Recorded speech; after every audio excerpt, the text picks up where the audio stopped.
ইরানের ভেতরে আমিরাতের গোপন অভিযান, পশ্চিম এশিয়ার যুদ্ধের নতুন মোড়। ইরানের অভ্যন্তরে বিভিন্ন লক্ষ্যবস্তুতে অত্যন্ত গোপনে বিমান হামলা চালিয়েছে সংযুক্ত আরব আমিরাত। মার্কিন সংবাদ মাধ্যম দ্য ওয়াল স্ট্রিট জার্নালের এক বিস্ফোরক প্রতিবেদনে দাবি করা হয়েছে, আমিরাতের শহর ও জ্বালানি অবকাঠামোতে ইরানের প্রায় প্রতিদিনের হামলার জবাবে এই পাল্টা পদক্ষেপ নিয়েছিল আবুধাবি। চলমান এই যুদ্ধে ইসরায়েলের চেয়েও সংযুক্ত আরব আমিরাতকে লক্ষ্য করে ইরান বেশি সংখ্যক হামলা চালিয়েছে বলে জানা গেছে। বিস্তারিত প্রতিবেদনে। পশ্চিম এশিয়ার রাজনীতিতে চিরচেনা সমীকরণগুলো বদলে যাচ্ছে। এতকাল ইসরায়েল ইরান সংঘাতের কথা শোনা গেলেও এবার সরাসরি ইরানের মাটিতে আঘাত হানল সংযুক্ত আরব আমিরাত।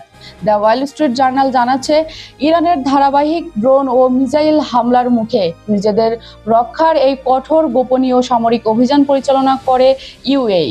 প্রতিবেদনের তথ্য অনুযায়ী এই যুদ্ধের প্রধান লক্ষ্যবস্তু এখন আর শুধু ইসরায়েল নয়, বরং সবচেয়ে বেশি হামলার শিকার হয়েছে সংযুক্ত আরব আমিরাত। মূল হামলার বিবরণ।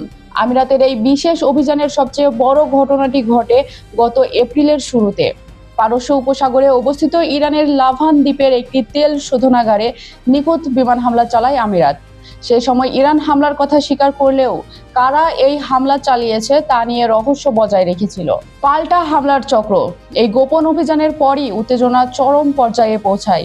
লাভান দ্বীপে হামলার প্রতিক্রিয়ায় ইরান পরবর্তী সংযুক্ত আরব আমিরাত এবং কুয়েতকে লক্ষ্য করে ব্যাপক ক্ষেপণাস্ত্র ও ড্রোন হামলা চালায়। মূলত পাকিস্তান ও যুক্তরাষ্ট্রের মধ্যস্থতায় একটি আনুষ্ঠানিক যুদ্ধবিরতি কার্যকর হওয়ার আগ পর্যন্ত এই পাল্টাপাল্টি হামলা চলে আসছিল। কেন এই আক্রমণ?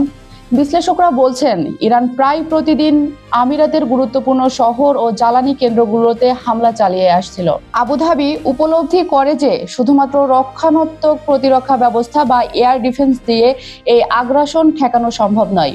ফলে ইরানের অভ্যন্তরে সরাসরি আঘাত হেনে তেহরানকে একটি কড়া বার্তা দিতেই এই গোপন ক্যাম্পেইন শুরু করে ইউএই।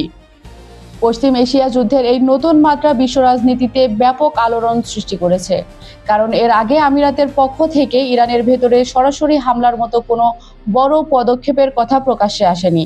এই তথ্য ফাঁস হয়ে যাওয়ায় ওই অঞ্চলের দেশগুলোর মধ্যে বিদ্যমান কূটনৈতিক ও সামরিক সম্পর্ক আরও জটিল হয়ে উঠতে পারে। বর্তমানে আমিরাত তাদের প্রতিরক্ষা ও পাল্টা হামলার কৌশল আমূল পরিবর্তনের পথে হাঁটছে। আজকের অনুষ্ঠানটি সম্পর্কে আপনাদের মতামত কি কমেন্টে জানাবেন। চ্যানেলটি সাবস্ক্রাইব করে রাখুন, কারণ আন্তর্জাতিক অঙ্গনের হট টপিক এখানে সবার আগে পাবেন। আজকের মতো এখানেই শেষ করছি। পরবর্তী আপডেট পেতে আমাদের সাথেই থাকুন। ধন্যবাদ সবাইকে।